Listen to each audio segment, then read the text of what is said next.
যে লীলা আপনাদের আস্বাদন করাবো,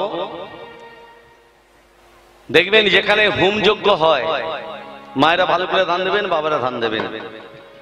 যজ্ঞ যেখানে হয়, আগুন যেখানে দাউ দাউ করে জ্বলে, যজ্ঞ শেষ হয়ে যাবার পর যজ্ঞতে কিছু কিছু জিনিস দেয়া হয়। কি কি দেয়া হয় মা? যজ্ঞ হয়ে যাবার পর একটা কাঁঠালি কলা, একটা সাদা বস্ত্র, একটা পইতে আগুনে ফেলে দেয় না? দেয় না? দেয় না? দেয় তো। কাঁঠালি কলাটা কেন দেয়? পইতেটা কেন দেয়? ছোট একটা সাদা বস্ত্র কেন পুড়িয়ে দেয় আগুনেতে? তার সঙ্গে আর একটা জিনিস দেয়, পানও দেয় একটা। দেয় তো না? দেয় না মা? কেন দিতে হয়? এর তত্ত্ব আপনাদের আস্বাদন করাবো। তবে একটা কথা বলি, এই জন্মে কারো কাছে যদি ঋণ করে থাকেন, মানে টাকা যদি নিয়ে থাকেন, এর পরের জন্মে সুদে আসলে কিন্তু সব নিয়ে নেবে। আপনি মনে ভাববেন না যে আমি টাকা নিয়েছি, শোধ নাই বা দিলাম, আমি হরিবোল হয়ে গেলাম, সুদে আসলে সব নিয়ে নেবে। চিত্রগুপ্ত সব লিখে রাখছে, ফাঁকি দিয়া যাবে না। মনে মনে ভাবছো যা করছি ভালোই করছি, না, মিথ্যে হয়ে যাবে সব। তাহলে এত সুন্দর করে প্রতি বছর হরিনাম যজ্ঞ করার কি দরকার ছিল? লক্ষ লক্ষ টাকা ব্যয় করে দরকার ছিল না। এই বুড়ো মানুষটার তো দরকার ছিল না সারা রাত জেগে বসে বসে এই জায়গায় বসে হরিনাম করানো। দাদারা এত পরিশ্রম করে এত হরিনাম যজ্ঞ করানোর কোনো দরকার ছিল না। আপনাদের তো বুঝিয়ে দিলাম তত্ত্ব দিয়ে, যেমন কর্ম তেমন ফল। আজকে আপনারা কর্ম গত জন্মে ভালো করেছেন, তাই আসনে বসে আজকে হরিনাম শ্রবণ করছেন। কারা ভাগ্য ভালো করেনি, যারা ঘরে বসে বসে সিরিয়াল দেখছে তারা, তাই এখানে আসতে পারেনি। তারা এসেছেন, ভালো কর্ম করেছেন, তাই আজকে হরিনাম যজ্ঞে এসে হরিনাম আস্বাদন করছেন। তত্ত্বটা খুলে বলে দিই, আরেকটা তত্ত্ব। দুই বন্ধু ব্যবসা করে আর একজন চাকরি করে। যে ব্যবসা করেছে, যে চাকরি করে, সে বিয়ে তা করেনি। এবার ব্যবসা লস হয়ে বন্ধুকে বলছে, বন্ধু আমাকে 50 লক্ষ টাকা ধার দিবি? বলে হ্যাঁ বন্ধু নে, আমার তো বিয়েটা হয়নি আর পরিবারও কেউ নেই, তাহলে তোর যদি উপকারে লাগে নে। 50 লক্ষ টাকা নিয়ে ব্যবসায় কাজে লাগিয়েছে বাবা, ব্যবসায় লাভ হয়েছে, প্রচুর লাভ। বলে বন্ধু তোর টাকা নিয়ে আমার ব্যবসায় প্রচুর লাভ হয়েছে, তাহলে লাভের অর্ধেকটা তুই নে। বলে অর্ধেকটা আমাকে দিতে হবে না, তোর ব্যবসা যখন ক্ষতি হয়েছে, লাভ যখন এবছর হয়েছে, তাহলে ওই যে অর্ধেক টাকাটা আমার ভাগ্যের, সেটাও তুই ব্যবসায় লাগিয়ে দে, সেটাও লাগিয়ে দে। কেমন ভালো বন্ধু দেখুন। এই করে 2 বছর চলে গেল, 5 বছর চলে গেল। একদিন রাত্রিবেলা বন্ধু হার্ট ফেল করে মারা গেল। এখানে এ বন্ধু ব্যবসা বন্ধু মনে মনে ভাবছে যা করে ভগবান ভালোর জন্যই করে। ওর তো আর ছেলে পিলে কেউ নেই, বউও নেই, বাবা মাও নেই, 50 লক্ষ টাকা শোধ দিতে হলো না। হ্যাঁ, ঠাকুর যা করে মঙ্গলের জন্য করে। এই করে 1 বছর চলে গেল। 1 বছর বাদ এ বন্ধুর আবার একটা পুত্র সন্তান হলো। বাবা বাবা বাবা, ঠাকুর যখন দেয় 2 হাত ভরে দেয়। 50 লক্ষ টাকা আমাকে শোধ দিতে হলো না, উপরন্তু ভগবান আমার একটা পুত্র সন্তানও দিল।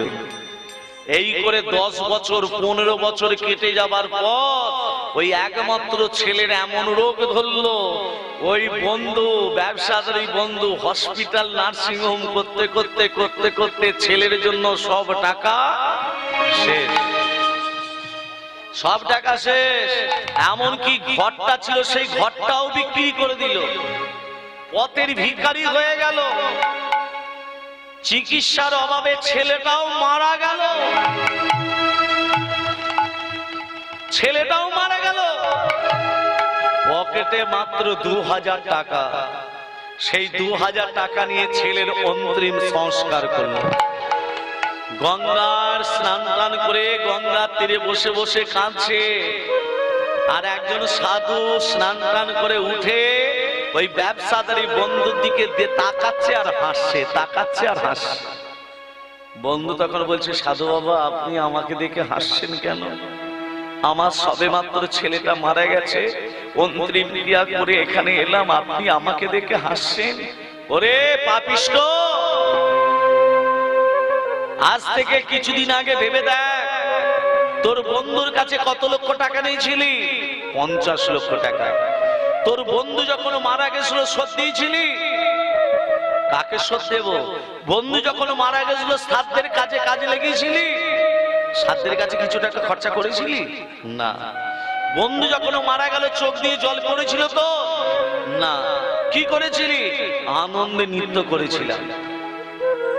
ওই বন্ধু মারা যাবার পর তুই তার টাকা 1 টাকা খরচা করিসনি বলে, কোন ভিখারিকে দান করিসনি বলে, কোন ভালো কাজে লাগাসনি বলে, ও তোর বন্ধু তোর ছেলে হয়ে তোর কাছে এলো।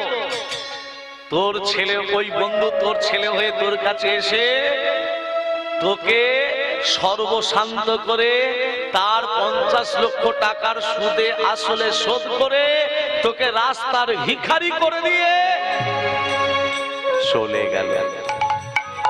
তাহলে কি ভাবছে?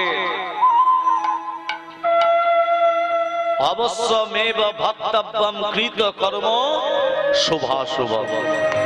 কথাটা কি বললাম মা? অবশ্যমেব ভক্তব্যম কৃত কর্ম শুভাশুভম। অবশ্যই আমাদের ফল ভোগ করতে হবে কৃত কর্মের ফল। তার জন্য প্রস্তুত থাকুন। আর যদি কৃতকর্মের ফল ভোগ করতে না চান, একবার দুবাহু তুলে সবাইকে বলতে হবে, নিতাই গৌর হরি বল, নিত্যানন্দের বল, অদ্বৈতের বল, শিবাস গদাধরের বল। নিতাই গৌর হরি বল, নিত্যানন্দের বল, অদ্বৈতের বল, শিবাস গদাধরের বল। নিতাই গৌর হরি বল, নিত্যানন্দের বল, অদ্বৈতের বল, শিবাস গদাধরের বল। হরি বল, হরি বল, হরি বল, হরি বল, হরি বল, হরি বল, হরি বল, হরি বল, হরি বল, হরি বল, হরি বল, হরি বল, হরি বল, হরি বল, হরি বল, হরি বল, হরি বল, হরি বল, নিত্যানন্দের বল, অদ্বৈতের বল, শিবাস গদাধরের বল। নিতাই গৌর হরি বল, নিত্যানন্দের বল, অদ্বৈতের বল, শিবাস গদাধরের বল, শিবাস গদাধরের বল, শিবাস গদাধরের বল, শিবাস গদাধরের বল। রাধা রানী কি জয়। প্রেম সে বলো রাধে রাধে। তাহলে কি তন্ত্র বললাম? আগুনেতে কেন পইতে দিতে হয়, যজ্ঞেতে মিষ্টি কেন দিতে হয়, বস্ত্র কেন দিতে হয়, কাঁঠালি কলা কেন দিতে হয়, আর পানটা কেন দিতে হয়? পানের জন্ম কোথা থেকে? রাধে রাধে, সব বলে দেব। আজকে লীলাটির নাম হলো নরমের যজ্ঞ। প্রেম সে বলো রাধে রাধে। ভক্তমন্ডলী, ভক্তিমতী মা, আজকে দেখুন এই বৃন্দাবনে বসে বসে সবাই মিলে দুবাহু তুলে কণ্ঠে কণ্ঠে মিলিয়ে তালে তালে দিয়ে আজকে ভজন গান করে লীলার ভেতরে প্রবেশ করব। প্রেম সে কহিয়ে রাধা রানী কি জয়। আচ্ছা একটা কথা বলি, ভজনের আগে একটা কথা বলি। এই কিছুক্ষণ আগে কীর্তন হচ্ছিল, রাজা পরীক্ষিত শাপগ্রস্ত হয়েছিল, ব্রহ্ম শাপগ্রস্ত। 7 দিনের মধ্যে তক্ষকনাগ দংশনে তার মৃত্যু হবে, এটা বলা হয়েছে। তাহলে রাজা পরীক্ষিত 7 দিনের মধ্যে তক্ষকনাগ দংশনে মৃত্যু হবে, অভিশাপটা দিয়েছিল কে? শ্রমিক মুনির পুত্র শৃঙ্গী। রাজা পরীক্ষিত কি করেছিল? একটা মৃত সর্পকে নিয়ে শ্রমিক মুনির গলায় জড়িয়ে দিয়েছিল। কেন জড়িয়ে দিয়েছিল? না জল পিপাসায় কাতর হয়েছিল। তা পিপাসায় কাতর হয়েছে বলে শ্রমিক মুনিকে জল চেয়েছে, শ্রমিক মুনি জল দেননি। কেন দেননি? যারা প্রকৃত ধ্যানস্থ হয় তাদের 10টা ইন্দ্রিয় বন্ধ হয়ে যায়। শ্রমিক মুনি তো ধ্যানস্থ, তার তো 10টা ইন্দ্রিয় বন্ধ, শুনতে পাবে কি করে? তার শ্রমিক মুনি শুনতে পায়নি বলে মৃত সর্পটাকে নিয়ে শ্রমিক মুনির গলায় জড়িয়ে দিল। এবার আমার তত্ত্ব হচ্ছে, মৃত সর্পটা কে? অনেক অনেক কীর্তনীয় এটা বলেই চলে যায়, কিন্তু খুলে বলে না মৃত সর্পটাকে। রাধে রাধে। সবাই বলে কলি, আমি বলবো না, মৃত সর্পটা কলি নয়। এ তত্ত্বটা বলে দিচ্ছি। আরেকটা তত্ত্ব দেখুন, আজকে যে রাসলীলা হবে, রাসলীলায় প্রত্যেকটা কীর্তনীয় বলে যে ভগবান শ্রীকৃষ্ণ ব্রজগোপী দিকে নিয়ে যে রাসলীলা করেছিলেন, সে ব্রজগোপীরা কারা? তারা কৃষ্ণের স্ত্রী না অপরের স্ত্রী? মায়েরা বলুন।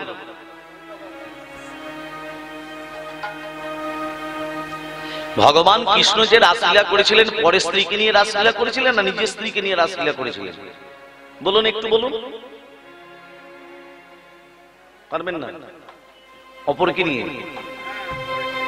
পরের স্ত্রীকে নিয়ে। তাহলে ভগবান যা কিছু লীলা করেন, প্রত্যেকটা লীলা কিন্তু জীব শিক্ষা। তাহলে আমাদের এই শিক্ষাটা দিল যে আমি পরের বউকে নিয়ে রাসলীলা করছি। হ্যাঁ, তাহলে এটা আপনারা বুঝে নেবেন। সত্যটাকে যাচাই করুন, সত্য উদ্ঘাটন করার চেষ্টা করুন। কীর্তনীয়রা যা বলবে আপনারা তাই শুনবেন। নিজের স্ত্রীকে নিয়ে রাসলীলা করেছিলেন, লাস্টে ভেঙে দেবো সব। ধৈর্য ধরুন, সব ভেঙে দিয়ে যাবো। প্রেম সে বলো রাধে রাধে। এবার বলি, রাজা পরীক্ষিত যে মৃত সর্পটাকে নিয়ে শ্রমিক মুনির গলায় জড়িয়ে দিয়েছিল, তার আগে তত্ত্বে যাই। পরীক্ষিতের মায়ের নাম কি? উত্তরা। যেমন কৃষ্ণের বাবার নাম বসুদেব, বসুদেবের বাবার নাম সুরসেন। সুরসেনের একটি ছেলে, একটি মেয়ে। ছেলে হলো বসুদেব, মেয়ে হলো কুন্তী। কুন্তীর আসল নাম কি? এ তো কুন্তীর নাম, এটা নাম দিয়া, আসল নাম ছিল তার পৃথা। ভালো করে তত্ত্বটা ধ্যান দিন। যেমন সীতার বাবার নাম কি? সবাই জানে কি? হ্যাঁ, পদবী। ওটা জনকটা পদবী। আমি পবিত্র মুখার্জি, মুখার্জিটা আমার পদবী। আসলে নামটা কি আমার? পবিত্র। জনকটা পদবী, তার আসল নামটা কি? কীর্তনে মানুষ কেন আসে বসে? কিছু পাবার জন্য। তার আসল নামটা হলো জনকটা পদবী, আসল নামটা হলো শিরোদ্ধত জনক। মাথা ঢুকলো? এবার বলুন, উত্তরার গর্ভে আছে রাজা পরীক্ষিত। অশ্বত্থামা পণ করেছিল, ভালো করে তত্ত্বটা ধ্যান দেবেন, গভীর তত্ত্বকথা। অশ্বত্থামা পণ করেছিল পাণ্ডব কুলের বাতি দিতে কাউকে রাখবো না। অশ্বত্থামা তিনি কি করলেন? বাণ ছুড়লেন উত্তরার গর্ভের দিকে। অর্জুনও বাণ ছুড়েছে। অশ্বত্থামা কি বাণ ছুড়ল? অশ্বত্থামা ব্রহ্মশিরা বাণ ছুড়েছে না পশুবাদ বাণ ছুড়ল? অশ্বত্থামা কিসে বলিয়ান? কার বলে বলিয়ান? অশ্বত্থামা শিব বলে বলিয়ান। অশ্বত্থামা শিব বলে বলিয়ান পশুবাদ বাণ ছুড়েছে। আর অর্জুন কি করেছে? ব্রহ্মার বলে বলিয়ান, সে ব্রহ্মশিরা বাণ ছুড়ল। ওমা, নারায়ণ মনে মনে চিন্তা করলো, দুজনে যা বাণ ছড়াছড়ি করছে, সুদর্শনকে বলে, সুদর্শন উত্তরার গর্ভে পাহারা দাও। সুদর্শন কি করেছে? মন মন মন মন করে উত্তরার গর্ভে পাহারা দিচ্ছে। অর্জুনকে বলছে, অর্জুন বাণ ফিরিয়ে নাও। অর্জুন কি বাণ ছুড়েছে মা? আই দেখো, ভুলে গেল। ব্রহ্মশিরা। অশ্বত্থামা কি বাণ ছুড়েছে? পশুপাত বাণ। অর্জুনকে বলে, অর্জুন বাণ ফিরিয়ে নাও। অর্জুন বাণ ছুটতেও জানে, বাণ ফেরাতেও জানে। অশ্বত্থামা বাণ ছুটতে জানে, বাণ ফেরাতে জানে না। অশ্বত্থামাকে বলছে, অশ্বত্থামা বাণ ফিরিয়ে নাও। অশ্বত্থামা বাণ ফেরাতে পারলো না। অশ্বত্থামার বাণটা ছুড়েছে কি বাণ? পশুপাত বাণ। সেই পশুপাত বাণ সুদর্শনের আঘাতে আজীবন মৃত সর্প হয়ে পড়ে আছে। নিতাই গৌর হরি বল, হরি হরি বল, হরি হরি বল, হরি হরি বল। তাহলে মৃত সর্পটাকে বুঝতে পারছেন? রাধে রাধে। আসুন এই বৃন্দাবনে বসে সবাই মিলে একটু ভজন গান করে লীলার ভেতরে যাব। ও মিঠি রস সে ভরণী রাধে রাধে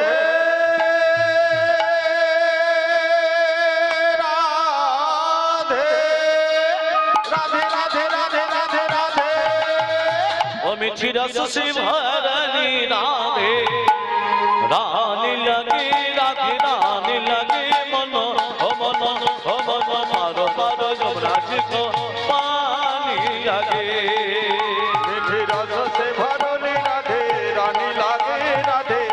রানী লাগে মন অমন অমন পারো পারো যমুনা জি গো পানি লাগে মিঠি রসে ভরে রাধে রানী লাগে রাধে রানী লাগে মন অমন অমন পারো পারো যমুনা জি গো পানি লাগে। রাধা কি গরি গরি, আমি যে হাত তুলে দিতে বললাম প্রতি বছর হাত তুলে দিতে হবে। সকাল থেকে দিচ্ছে, যে না হাত তুলে দেবে হরি বল, হ্যাঁ কালকে সকাল থেকে হবে স্বামীর সঙ্গে গন্ডগোল। হরি বল হরি বল। সবাই মিলে প্রেম সে দুবাহু তুলে 1 2 3 4 1 2 3 4 রাধা কি গরি গরি যমুনা করি পারি, রাধা কি গরি গরি যমুনা করি পারি বৃন্দাবন সে বৃন্দাবন সে 1 2 3 4 বৃন্দাবন সে বৃন্দাবন সে বৃন্দাবন সে বৃন্দাবন সে বৃন্দাবন সে ধোমা জয় বর্ষণ খিচড়ি হরি হরি হরি বল। সোনা কি ছোরে বৃন্দাবন কে তোমা চলো বার্তা নাকি মিঠি রস সে মিঠি রস সে হরি বল রস সে ভারী রাধে রানী লাগে রাধে রানী লাগে মন অমন অমন পারো পারো যমুনা জি গো পানি লাগে মিঠি রসে ভরে রাধে রানী লাগে রাধে রানী লাগে মন অমন অমন পারো পারো যমুনা জি গো পানি লাগে। রাধা কি গরি গরি যমুনা করি পারি, রাধা কি গরি গরি যমুনা করি পারি। ব্যাসদেবের আসনে বসে একটু হরিনাম করতে হবে তো। রাধা কি গরি গরি যমুনা করি পারি, রাধা কি গরি গরি যমুনা করি পারি বৃন্দাবন সে বৃন্দাবন বৃন্দাবন সে বৃন্দাবন সে